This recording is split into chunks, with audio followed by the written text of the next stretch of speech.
Hi, today I'm for the Motorola G53 and I'll show you how to edit notification panel shortcuts on this device.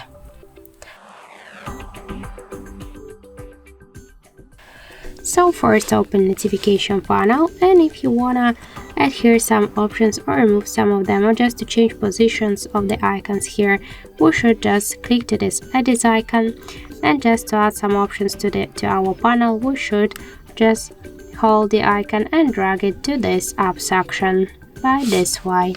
If you want to remove some of the icons by the same way, we should just hold and drag it to the down section.